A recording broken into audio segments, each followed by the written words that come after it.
So I was always interested in the creative process. I found it most exciting to write a song or to explore the possibilities of a chord, or sometimes I just play one chord over and over and just listen. In the same way I drifted away to the music by a record player, I would just play one chord and just drift away and see where it took me. And so that was powerful. And I discovered that jazz and the blues had this element of improvisation, instant composition, where in the moment you create the feeling, because music, in jazz in particular, is doing a number of things. Sometimes it's telling a story. Sometimes it's painting a picture. Sometimes it's creating a mood. And then sometimes it's opening a portal and a doorway into something else. And it was that portal aspect that intrigued me the most. So I began to embrace music that took me somewhere. And of course, John Coltrane's music was full of these portals, these musical windows that he found that could transport the listener into those places. And I became enthralled with that, as well as the blues, which connected me to the most human, what it is to be completely human. And I realized that, I could have these profound inner experiences of experiencing something within myself, and at the same time, be deeply human and deeply feeling and deeply alive as a human being, that there was no conflict with being fully human and fully non-human in the sense of these inner experiences, that there was a balance to be found within those things. And so that was really the beginning of my journey into jazz, and that's a journey that continues to this day.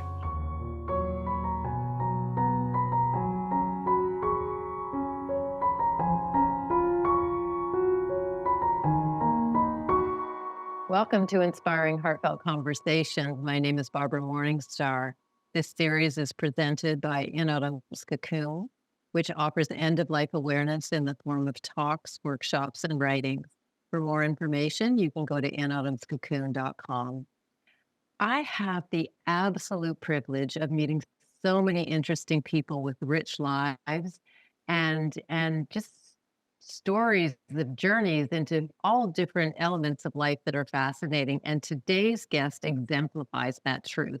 His name is Rodney Jones, and Rodney is a luminary of the jazz guitar scene and stands as a revolutionary force, redefining tradition with fearless innovation.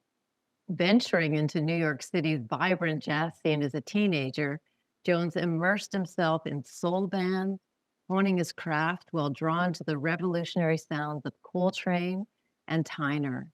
Joining Dizzy Gillespie's quartet marked a transformative phase, propelling him to global recognition and sparking a solo career that showcased his virtuosity and vision. On top of that, Jones' contributions extend beyond performance.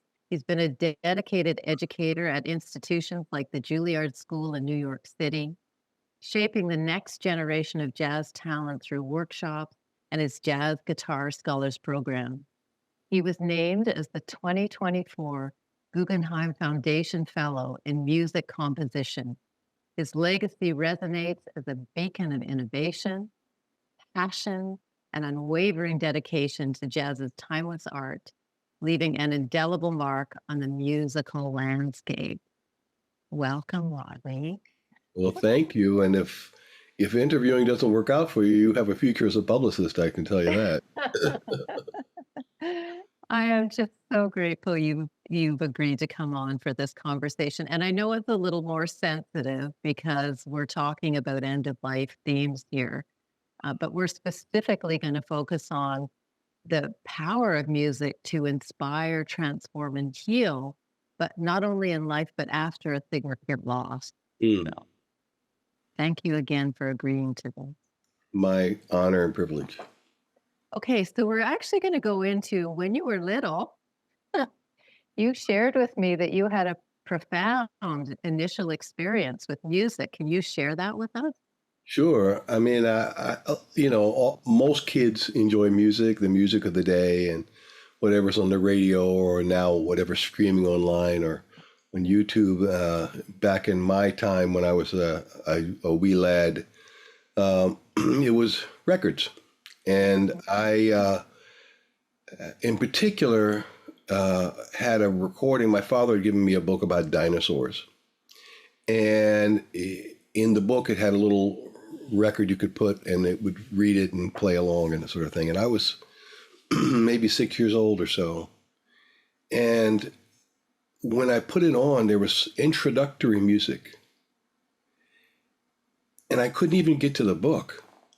The music just took me somewhere, and I listened to it over and over. And every time I did, I was like in another place, in a beautiful place. I'd been transported into this place in myself or outside of myself. It didn't matter. It was someplace that I wanted to be. And then I got to the dinosaurs, and then I would listen for the music at the end, and I would also be.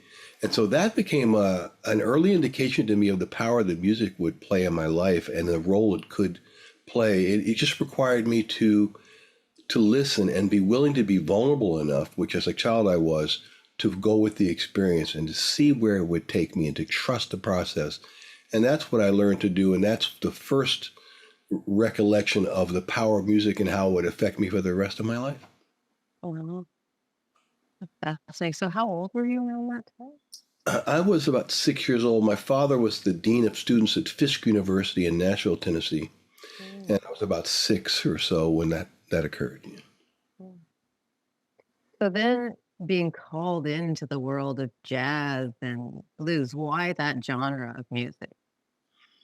Well, I was going to be a turtle specialist. I was going to be a limnologist. I think I may have shared that. I don't think you told me that. So I knew early on as a child, it's maybe 10 years old after I moved to New York when I was 8. But I knew early on this word limnology. And I don't know how I knew that word, but when I saw it, I was like, that's me. I knew that was me. And limnologist is a person who studies ponds and inland streams. No salt water, no lakes, no rivers, just ponds and inland streams. And I was, I had books on every aspect of that, and I had aquariums in my room, and multiple salamanders and turtles, and you name it.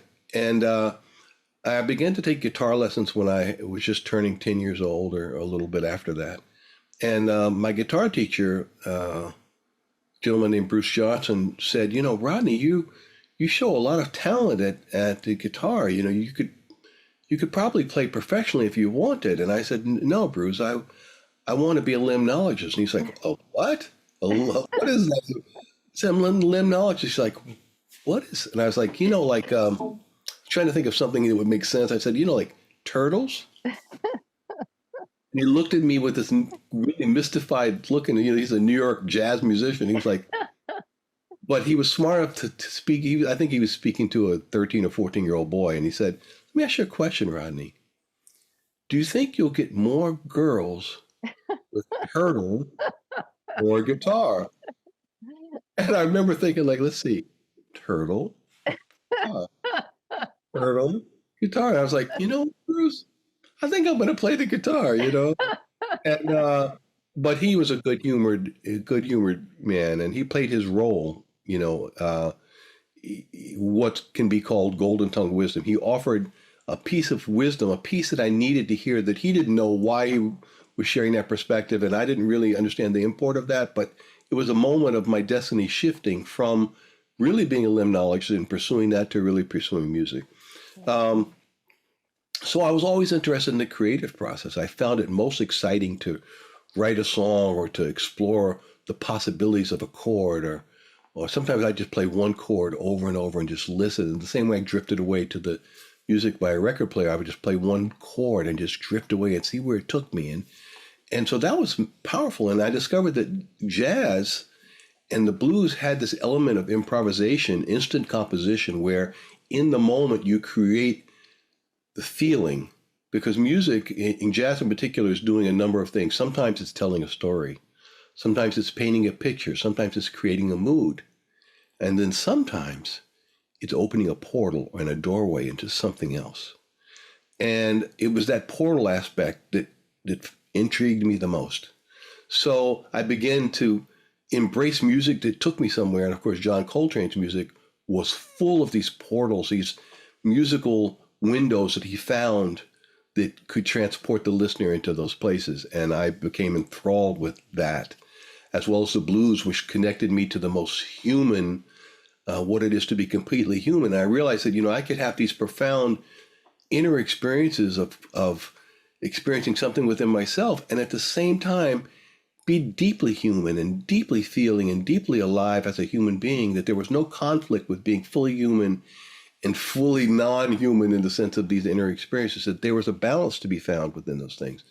And so that was really the beginning of my journey into jazz, and that's a journey that continues to this day. Beautiful. Well, after I invited you, I said to you, as a Canadian, looking into your country, it's in the rich tapestry at a different, it was burst in your country, these genres of music from a bit of a tumultuous time. So even researching the music that I've not embraced as deeply, it's been quite moving to learn more about that and the heart of the music that you're speaking to there, right? So Yeah, and there have been some wonderful Canadian jazz musicians. Among the greatest, of course, is Oscar Peterson, who was I one of the know I just went to an Oscar Peterson tribute at a jazz festival. he's I'm learning all these new one of things. the greatest, and a great guitarist named Ed Bickert, Mm, and a guitarist named Sonny Greenwich, and and many many others. So there's a great tradition. At the end of the day, music is something that transcends race, gender, culture, religion, who you love, how you love. It is expressing the greatest of what it is to be a spiritual being and the greatest of what it is to be a human being, and finding the balance and the melding of those two things in an organic way. And so, where you're from at this point, it doesn't matter. It's the heart you bring to the music. exactly. Yeah, but it's still fascinating, just the research and the tapestry of it all. So, and then Dizzy Gillespie and other greats that you've gotten to perform with, and your time with Lena Horne, who was amazing. So tell me about that turning point and working with Dizzy Big and one. I went to college, City College in New York. I went there because a gentleman named John Lewis, who was the musical director for what's called the Modern Jazz Quartet, uh, was the head of the program. And Dizzy Gillespie came as a guest artist with the college big band. And I played several solos. And after the concert, he came up to me and said, "Young man, you sound very good. Would you be interested in joining my band?" wow. And I'm like, this is like, this is beyond my wildest dreams.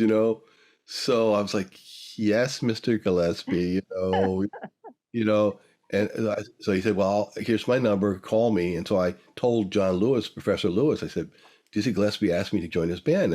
And John Lewis said, "Under no circumstances should you join Dizzy Gillespie's band." This was And your professor? yeah, my professor, Oh, under interesting. no circumstances should I join Dizzy Gillespie's band. And I went home and I asked my father, who was a Christian minister for 50, 60 years, I said, "Dad, Dizzy Gillespie asked me to join his band. What do you think?" And he said, "Under no circumstances should you join Dizzy Gillespie's band. And I sat on the couch.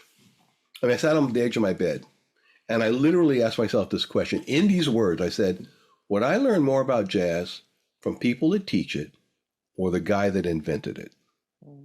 That was the only question I asked myself. And the answer was staring me in the face. So I went to join Dizzy Gillespie's band, and I ended up playing with him for just about 3 years and learning from him, learning about life, learning about what it is to be a creative artist, what it is to give your life for an ideal, what it is to share love with an audience, what it is to have the discipline to really do the work to be the best at what you want to do. And I got to experience that from a master of modern music. And so it was the opportunity of a lifetime. Dizzy was a kind man, very funny and gregarious and just beautiful. After Dizzy, then the opportunity to join Lena Horne's band came about. I was asked to audition. And of course, my parents, being Lena Horne's age and era, as Black people from the South, I understood Lena Horne in a historical context of what she meant to Black civil rights and what she meant to women having an opportunity to be on the main stage and equal treatment and this sort of thing. So when I auditioned, I wore my best three-piece gray suit, and and my guitar was polished immaculately, and I had studied her music and learned exactly how she liked the guitar to be played behind her. And so when I went into the audition, there was like 20 or so other musicians, and they were all, dressed in like jeans and t-shirts and, casual. And I was the only one in a three-piece suit. And so when I walked in, the manager later told me, he said, well, as soon as you walked in, you had the job. And I said, why? He said, because the way you dressed showed me that you understood who Lena Horne is. There was a respect for her. Yeah, I understood that. And I called her Miss Horne. Everyone else was like, hey, Lena. And I called her Miss Horne, and I played exactly what I knew she would like to hear. I'd studied, I just didn't do me. I played what I thought she'd want to hear. And so I got the job. And I didn't call her Lena for over a year. One day we were in Atlantic City after a performance, and I was in the elevator, just she and I. And she said, how did I sound tonight? I said, oh, Miss Horne, you sounded wonderful. And she looked at me, she said, don't lie to me. She said, I know I was not at my best tonight. She said, if you want to be my friend and stay in this band, I need you to always tell me the truth. And I said, I will always tell you the truth. She said, now I'm going to ask you again, how did I sound tonight? I said, it wasn't your best night, Soren. She said, thank you for telling me the truth. And now you can call me Lena. Wow. And we remained friends till her death. I became her guitarist for many, many years. I became a record producer. And at one point I was her manager. And, I learned so much about subtlety and nuance. She taught me as much or more about the depth of what's possible in music than the jazz musicians I work with since or before. So she was a master of nuance and subtlety, and the small things being the use of space and the small things being important in music. Once I was playing an introduction for her and we were rehearsing, and she kept saying, no, you don't have it right. You don't have it right. And I was playing it right. And she said to me, when you play, are you playing me into the first breath I take or the first word that I sing? Wow. I'd never thought of it. She said, when you play, are the things you're playing at the beginning of the song, how do they connect to the second chorus, to the meaning of the words?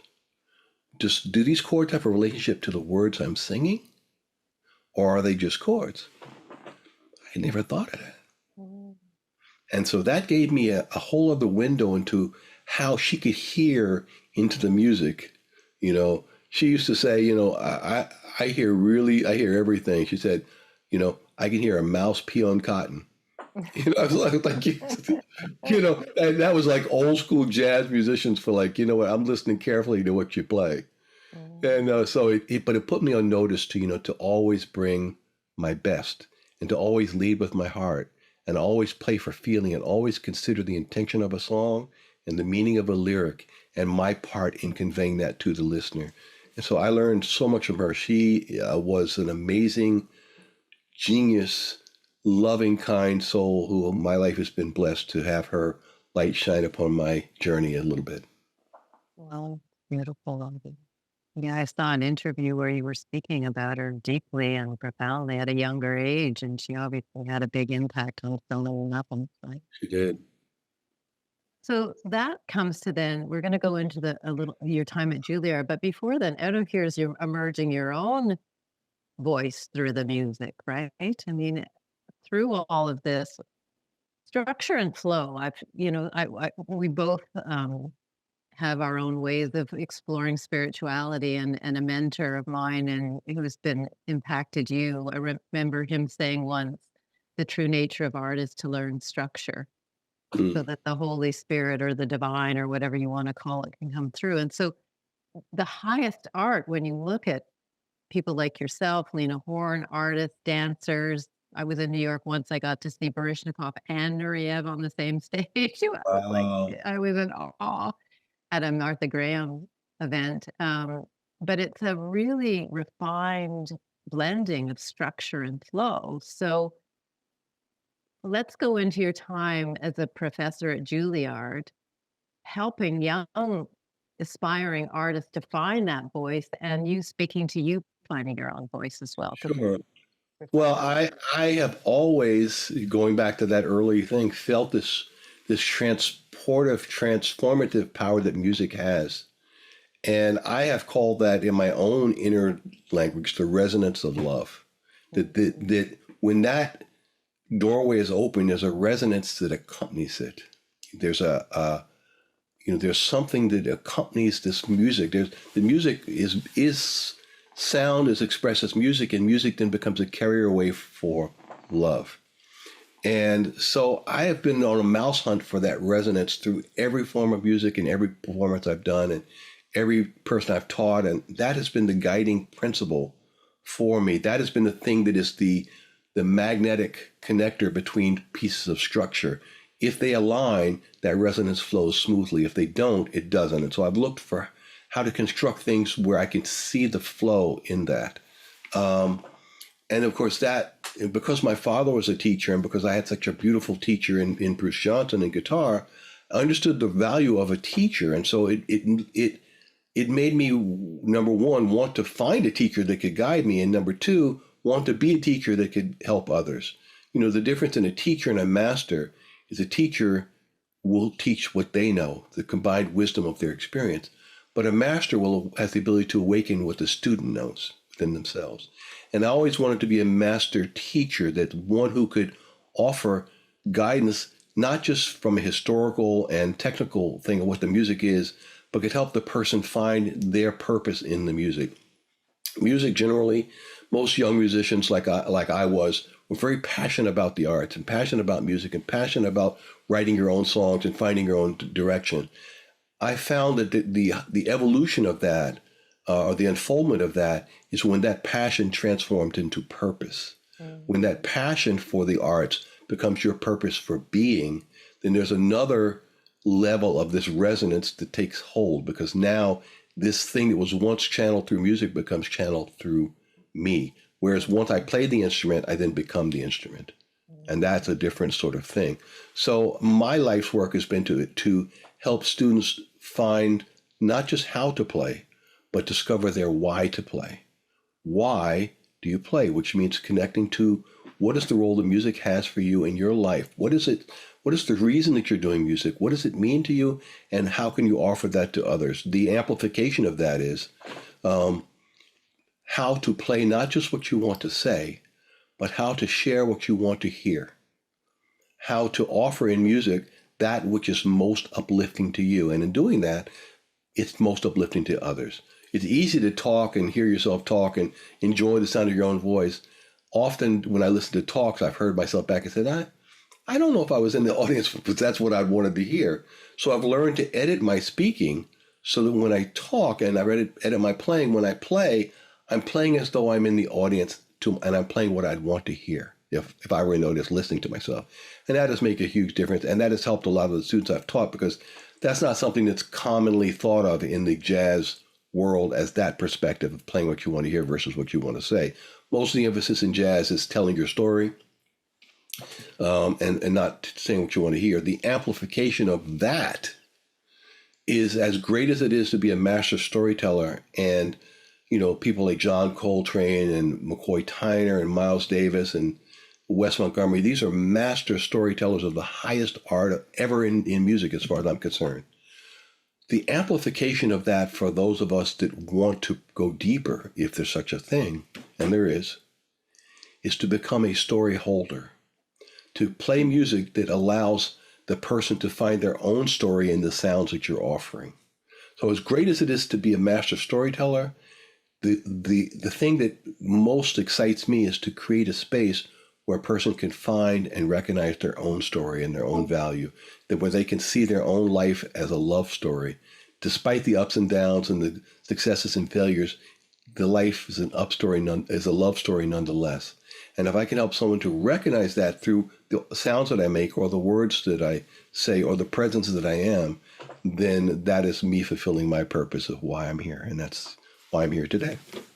Yeah, it's beautiful. It's a higher way to hold the craft and open hearts as the conduit for something greater too, right? So That's the plan. So, and you do it beautifully. So, speaking of love stories and life and how it goes through times that are up and down, we're going to move into a very sensitive season in your life and speak to a time where you both had an injury to your hand. Let's talk about that first. What happened? Maybe you don't want to say how it happened. No, I don't mind at all. I was, I have taken great care of my hands over the years. I've suffered very little injury to my hands for all these years. Um, but in a bit of carelessness, uh, one evening when I was unpacking a box that had been wrapped with fishing line, um, I decided it didn't want to move, and I decided, well, if I only yank it hard enough, I'll win the battle with the fishing line. Like I fought the law and the law won. So I pulled on the fishing line, it didn't move, and I wrapped it around my hand and pulled, and it still didn't move. But what it did do, because it's just very high tensile nylon, it cut into my bone. It didn't break the skin, but it was so deep that it severed the ligament in my index finger and severed the vein in the top of my hand.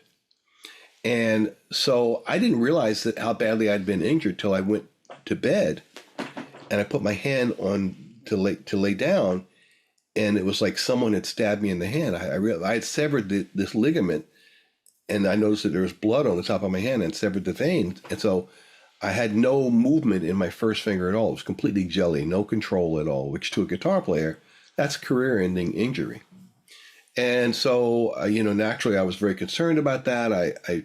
I began to take the initial steps to see about, seeing a surgeon and seeing what had to happen for that.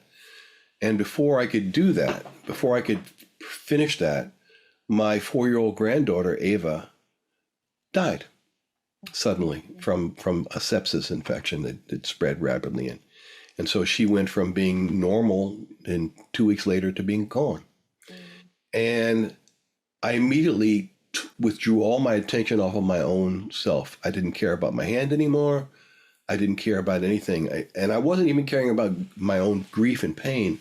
My concern was the caring for and nurturing and protecting of my family, my children, and in particular, my daughter and her husband who had lost their only child. That was the most important thing to me. So I let what was urgent not overcome what was important. There's always this balance of what's urgent and what's important. But in this case, what was important was my daughter's life and her husband and my family. My finger, although urgent in need of surgery, the longer you wait, the more the tendons contract and the less likely of recovery. I did not allow myself not a moment to care about that. And so I gave them all the love that I could and did everything I could to help as best I could. As time went on and they became more stable and centered, I then returned to have surgery on my hand. Of course, and after the surgeon said, well, the best we can hope for now is you'll be able to open doors and jars, because the odds are high that the tendon has now shrunk back, and I may be able to reconnect it by taking a tendon from your leg and inserting it, but that repair is not going to be as stable as it was before because it's like that. So I got the surgery, and But can I just stop you before we do the surgery? you can. You go into the surgery and just back up a bit into the loss of your granddaughter, which I know no doubt was impactful on your heart deeply, as well as the families. And as you say, it changes priority to relationship in front of you. Forget the career, even though it's beautiful. That's the most important thing. But you also spoke to me before we speak of the hand surgery, how deep the grief was, but you allowed yourself to feel it deeply. Can you Yeah, speak to that a little bit? I think that's a really important yeah, part of this journey that we don't often share with other people in sure. our society, and I think it's really important. Sure, I did. I fully embraced it for a couple of reasons. Intellectually, I didn't want to cut the weeds down only to have them grow back. I wanted to pull the weeds and experience fully that. But it really was a result of uh, me going within myself and connecting to my deepest source within myself, and really looking at my life and where was I.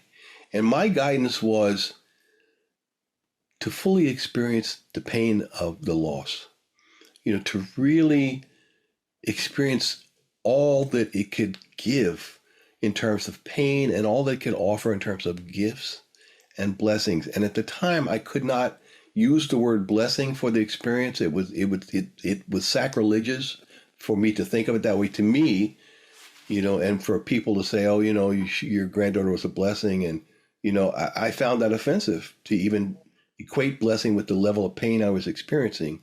But I did recognize that although her physical presence was gone, the resonance of love, the part of her that lived in my heart and being, was untouched by death.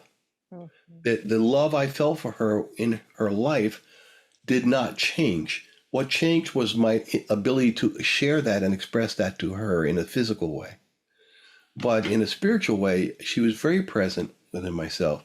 So I went fully into the grief process, and I discovered that I went to several grief support groups, and I found in those groups a wonderful, if it's safe to say that word, a wonderful place of healing, not in terms of getting over anything, but healing in terms of feeling that not alone, that I wasn't the only person that experienced tremendous loss and that had suffered this kind of grief, that was something that each person in their own way and in their own timing was negotiating those waters and doing their best, and that their best was good enough, and that everyone could have their own timeline and find their own way in their own life, and that was okay. To accept each person's journey, and they accepted mine. And that was remarkable just as a human being, an affirmation of I'm not alone, even though I feel lonely, even though I feel the loneliness of this, I'm not alone. And I know because I've met these folk who are like me. They have experienced that, and they're finding a way to honor and to honor the memory and the life of their loved one, and to make it have some purpose in their life.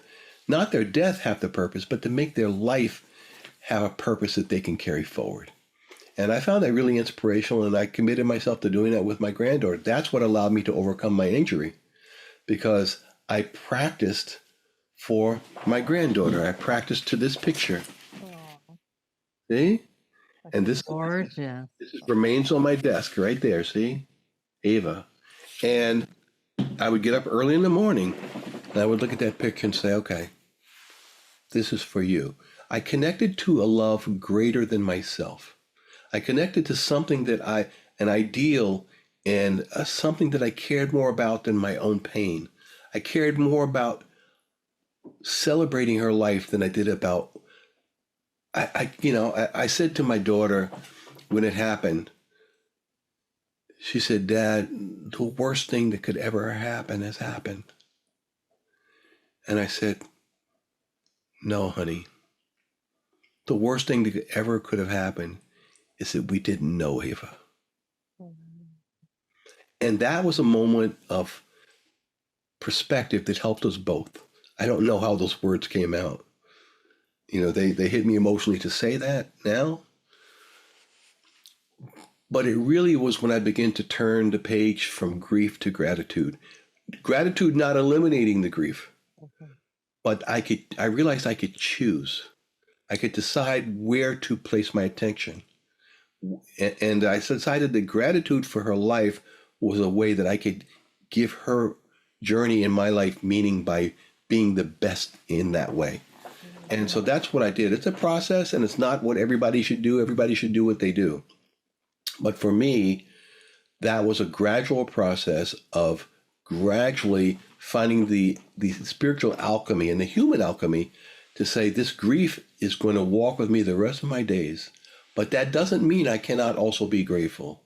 And it doesn't mean I also cannot be loving.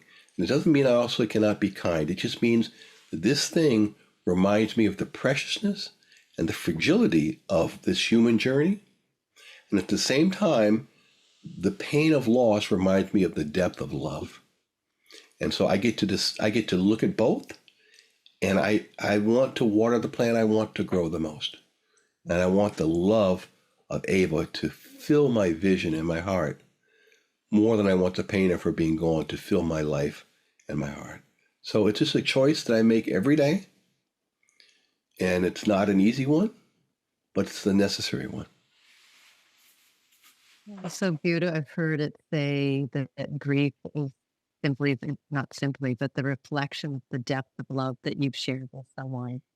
Yeah. Because to grieve that deeply, it's because you've had a willingness to love that deeply, right? And they're impacted. So they're kind of woven together, and yet they're an invitation to know all of life in greater ways, right? Yeah. And I have come to another perspective about that even in the past several years, which is now I recognize that when I feel grief,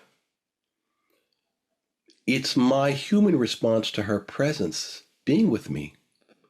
That the grief is my mind processing the loss, but it's really her presence making itself known. Oh, here I am. I'm here. You're feeling it like grief, but I'm here. And so and so now when I feel that feeling, I say, "Oh, you're here." And so I've used grief even as a touchstone for something beautiful. Yeah, that's lovely, actually. Like the heart gets stirred because you're sort of being reminded and feeling her, right? It's an integration. I love some of the, Dr. Alan Wolford is a noted bereavement counselor and educator in the state. He talks about integrating loss because that life is never gone. It's a part of the tapestry and weave of who we are, and we feel that presence and resonance, as you've so beautifully expressed, right? Gone from My Sight is one of my favorite poems. Yeah, that's so lovely. And I'm reminded of that. She's fully able to bear her load as she always was. And even as those are saying, there she goes, there are others saying, here she comes. Right. Beautiful. Okay, so let's now go. We are going to go into the healing, but in the surgery, you had a unique experience as well, did you not? An inner experience. Yeah. Well, a couple things happened. The first thing that happened was, the surgeon said, we're going to do this procedure under general anesthesia. You're going to be completely knocked out, and that's what it is. Okay, so I received general anesthesia. I'm in the operating room, and the surgeon said he pulled out a scalpel, and as he touched it to my hand, the song that played over the speakers was my music. The announcer said, and now Rodney Jones. Oh, and my music started playing. And the surgeon said he stopped, and he said to the surgical team, you know that music we're listening to? They're like, yeah. And I was like, that's this guy. Like, he was like, how is that even possible? Like, number one, they don't ever announce the songs. And number two, as soon as I touch you, they announce it's you. That was the first thing which he told me when I came out of anesthesia. But when I went under anesthesia, immediately my granddaughter Ava comes running into my arms and jumps into my arms and says, Granddaddy, you can do this. You can do this. And she gave me the biggest old hug. And I was just, Ava, and we hugged like we always did in the physical. We hugged like we always had whenever she would come to my home or I would go to her home. We just hugged like it was a hug for the ages. And when I came out of anesthesia, the first thing I said to my wife was, I saw Ava. She jumped in my arms and we hugged. And the surgeon came in and I said, I saw my granddaughter in surgery. And he said, that's not possible. You were completely knocked out. You were not, nobody with your brain was off. I said, no. I saw her. She jumped into my arms and hugged me. And I hugged her back. And she said, Granddaddy, you can do this. And he was like, I have no explanation for that. He said, I also have no explanation for the fact that the moment I touched my scalpel to your hand, the announcer said, and now Rodney Jones, and your music came on. He said, so I'm not sure what's going on, but something's going on with you. I was like, yeah, something is. And so that was a profoundly beautiful moment, a moment of great comfort. And of course, a moment that I know is real. For me, that is a real experience, as real as anything else. It's a moment that doesn't need to be explained, to be known. The same way that my granddaughter, when she was little, littler, came out of a bathtub and jumped in my arms, and that moment was pure love. It did not need the word love to be love. It was what it was, and that kind of love is what it is. It is transformative, transcendent, eternal, without the need of definition, and irrevocable. That is what I lived. It's what I experienced. It is a treasure within my being and my heart and my spirit that I carry with me always and always will. It's beautiful. And just affirming that, which we're working with professionals now at end of life and hospice work, people nearing death and in grief often tell us about seeing loved ones coming to greet them or having more ineffable, hard to describe experiences that are pure love, right? Yes. The language can even become more poetic or metaphoric as people near death because it's too hard to define it. So, Exactly. so your experience exemplifies that again beautifully. So then you work to get your hand back by honoring her as your muse in your studio. How long did that take? The better part of 2018.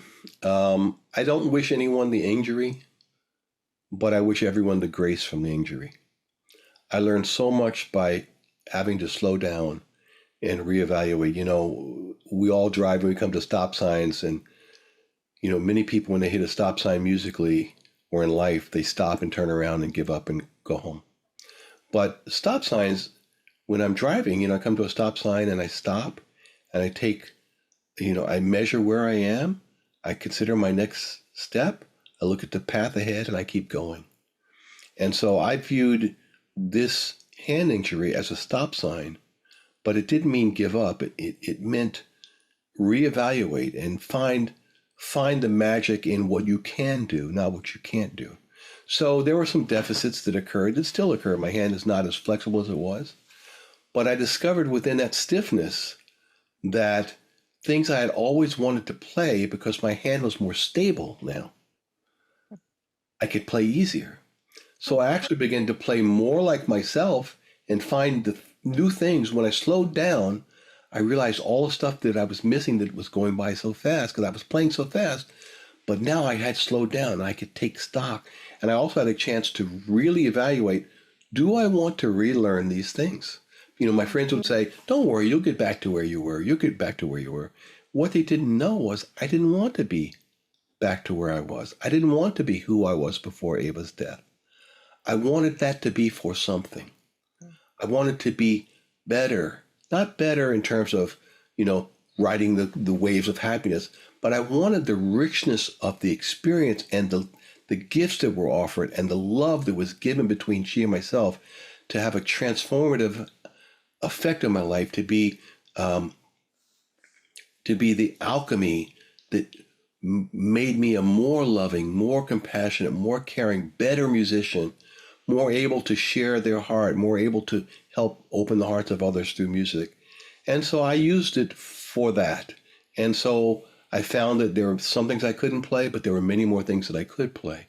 And the things I could play had a depth of feeling that the other things didn't have, because they were born of this trial by fire, this crucible, this test of faith, if you will. And so that's a journey that continues. I still practice very hard, and I still have her picture on my desk, and I use it as inspiration. It's a reminder, because when I would play music and she would be in my home, she would dance and sing and just love my playing. And I would always play for her. I'd say, I'm playing for you, sweetie. I'm playing for you. So why should that change? Death has no dominion over that kind of love. Death has no power over my heart. It is not affected by that. And so, I discovered that I have a hole in my heart that exists, that will not be sewn up. It will not be closed. by any method known to man or any spiritual technique I found, it will not close. However, I have found that holes can be filled with something. And I'm able to fill it with love.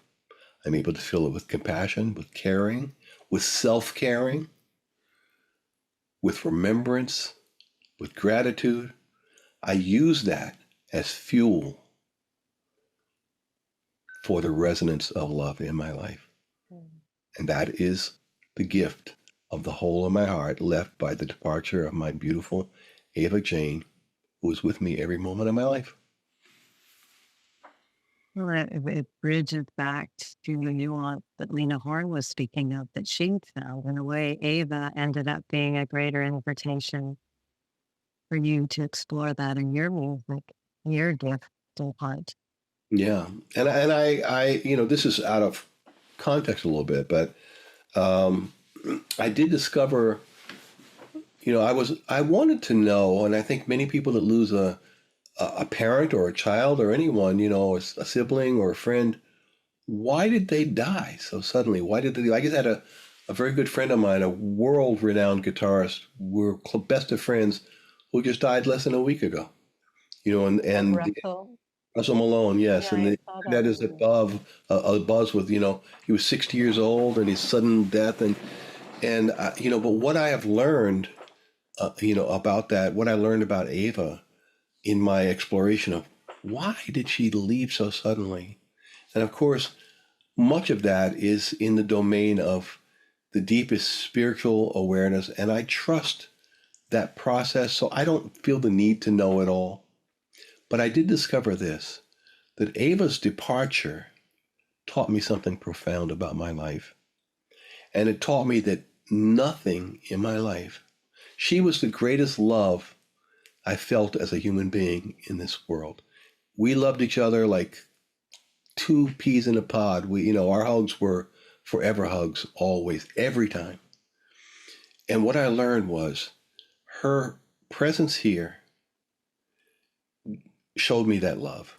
And her departure showed me that only loving like that would be the thing that would heal me and fill me. That there was no other sort of love that could do it. Not the love of a woman, not the love of food, not even the love of music could do for me what that love is. And so her departure made it clear that is the resonance of love that I seek in everything. So it cleared up my priorities really quick in terms of what and how I wanted to live my life. And that's another gift that she gave me. Yeah. It's interesting because I was going to ask you, even in her short time here, what was the legacy and the gift that she gave you? And you've just so beautifully expressed them, right? And Well, that depth of love that she invited you in to know more profoundly as well. yeah, I mean, if you tell the truth, you never have to make anything up. Okay, so beautiful, Rodney. Thank you for sharing that. It's just such a tender and profound transition in your life. So let's talk about the infinity of things, because as you're saying that you're discovering new nuances and ways to work with your hand and the music and a new way of being the conduit for that. You How did the infinity, now I'm not a jazz musician, but I've read some of the reviews. You're not? What? And Interview's over. yeah, the interview's over. But I read pieces on people speaking of how you even discovered new things. Was that just like a major download from the above, or what happened as you were sort of exploring that? Yeah, it was my pursuance of the resonance of love. Hmm. It was my pursuance of what music could be and be used for, and what it is to be a channel for music, not to play the instrument, to be the instrument, and working with that and rinse and repeat, and working on that as a worthy ideal, something worthy of my time and love, that led me into an area where when I would play or write music, I would forget myself and be present for the music to flow through. And so that space is an infinite ocean of sound. There's no limit. It's infinity. It's the infinity of things. Everything has that resonance of love in it and through. This is my belief, my experience, really, not even a belief. So it led to that. And so I discovered that much as molecules are made of building blocks, things are made of building blocks of molecules, and molecules are made from atoms. So too, music can be made of pieces of things that actually are prototypes and archetypes for consciousness. These are note combinations that actually have an effect within the human body and within the mind and within the soul. And so that became really interesting to me as an experiential thing, because remember, I'm playing what I want to hear. So I would play things and I would say, wow, that really did something. And those things that rose to but this is of thousands and thousands of hours, those things that really had that ability, I then began to focus on those things. And so that led to the ability to play in a form of perpetual motion without playing over and over the same things, but to enter the flow of the music and let the music flow through. This is the state that John Coltrane made first popular, called sheets of sound, where he would play and it just sounded like sheets of sound after sound after sound after sound, without necessarily an order that people could recognize at the time. In hindsight, academicians and folks like myself can look at that and analyze and say that, oh yeah, there was an order, an organizing principle. But I call that musical Tetris, where these pieces arise out of the infinite ocean of music. And the thing I always ask myself is, what is the note that wants to be played? Not what note do I want to be played? What note do I want to play? And I don't ask myself that. I say, what is the note that wants to be played? And by framing it that way, I believe that offers an invitation to the universe, to spirit, to God, however you want to frame it, to then answer that. Because I've demonstrated a willingness to hear the answer by the willingness to express the question in that way. The same way that I had a profound near-death experience from when I almost died from double pneumonia. And I got up to go to the bathroom and fainted and hit my head on the side of a table and crawled my way to a couch in my living room and sat. And I put my hand like this down and I felt an arm go over my shoulder. And I stood up, feverish and stunned. I sat up and I felt the arm. And I put my head back down. I felt the arm. It was the most reassuring feeling of love, and it was unbelievable. It was amazing. And I said to this feeling, this presence, if to know you I must die, then let me die. And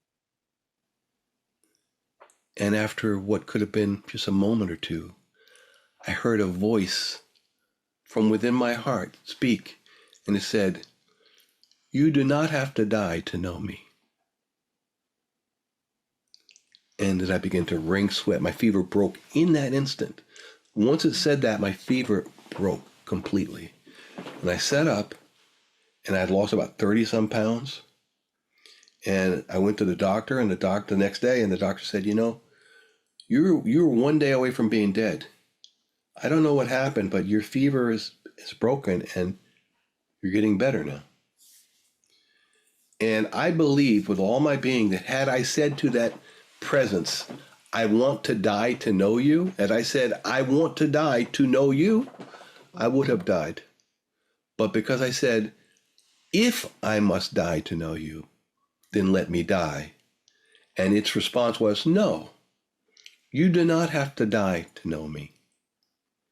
So this is also part of the resonance of love, that this tremendous love from God, from the universe, from spirit, this embracing of who we are as individuals, that our beingness matters, our story matters, the lives we live, the love we share, the thoughts we hold, the deeds we do, the steps we take, those things matter, and that each of us is of this fabric of love and worthy, as we are, warts and all, that our lives are the greatest love story, with all the ups and downs of every love story, successes and failures, losses, gains, but it's a love story nonetheless.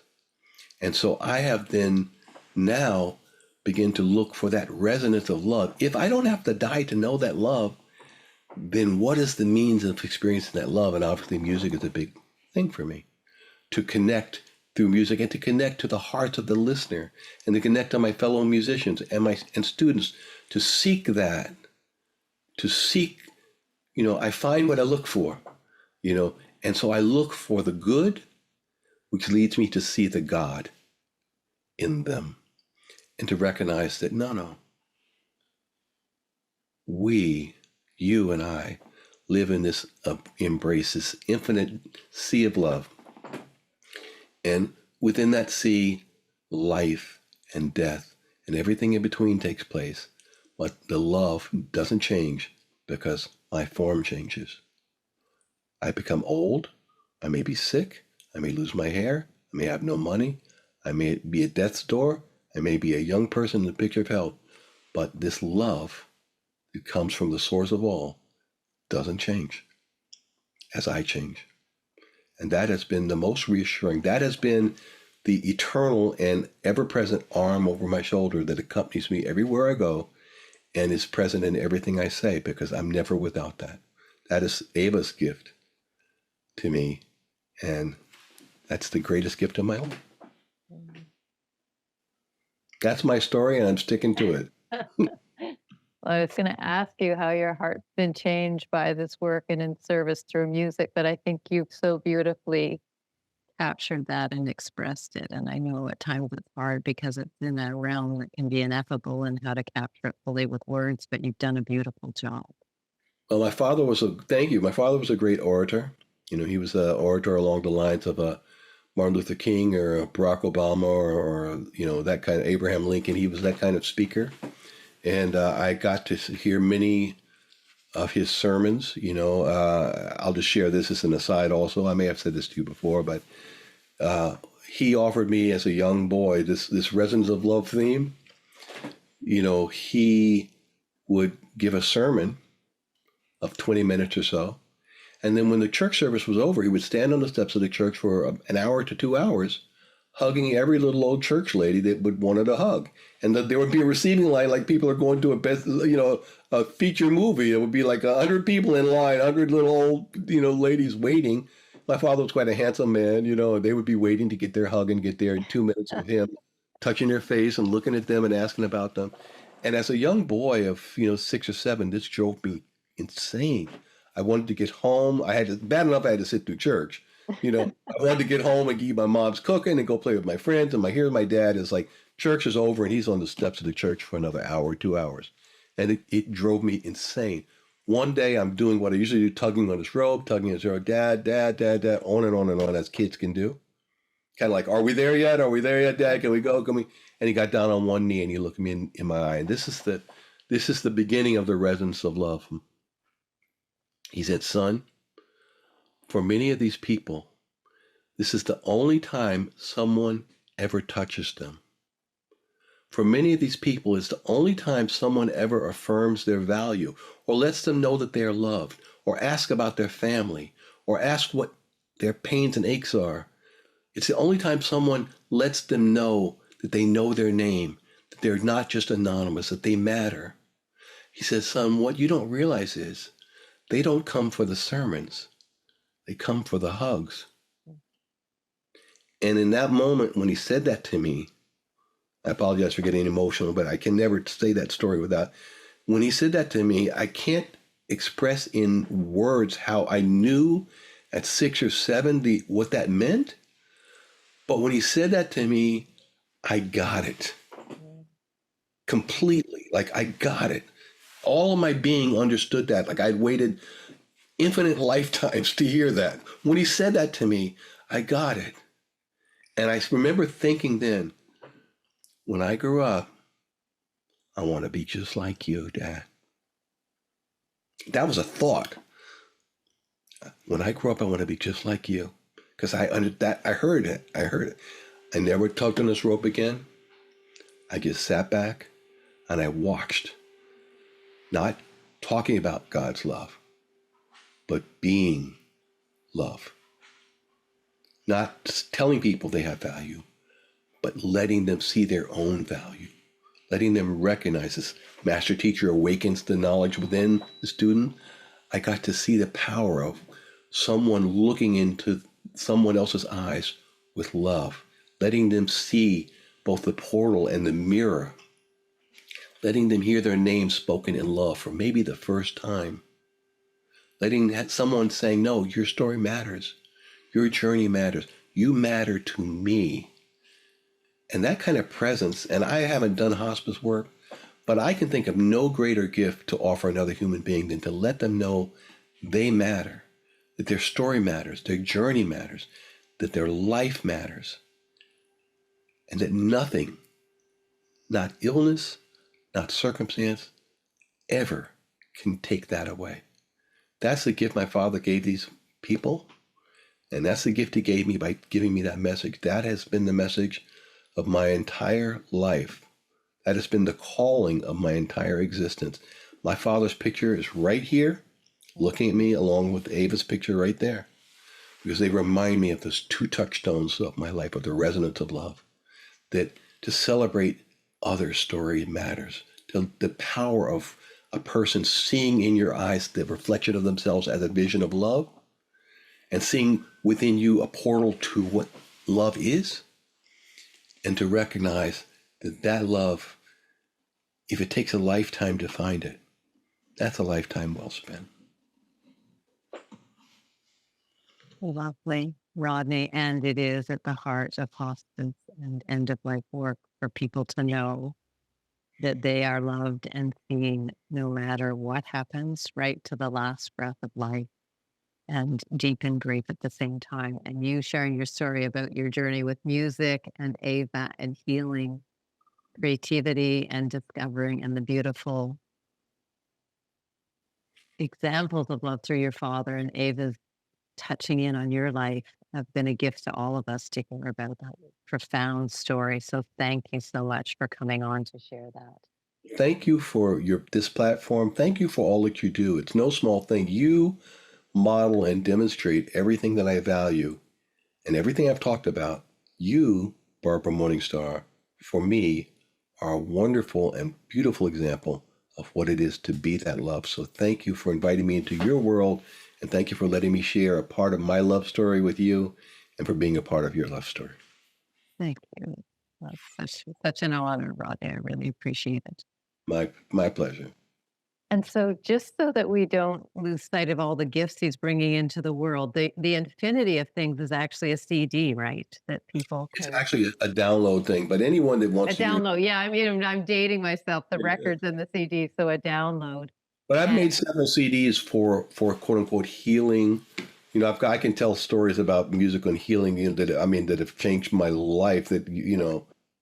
but now people can stream things. So I'm showing my age by saying that, but that's beautiful. But people to find out more about your work There's a and your website music. called Bandcamp, bandcamp.com. If you Okay. go to Bandcamp and you type in Rodney Jones, all my music will come. Not all of it, but a lot of my music will come up. And you can listen for free. You don't have to buy it.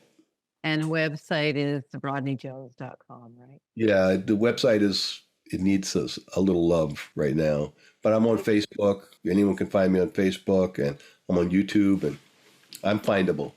Okay.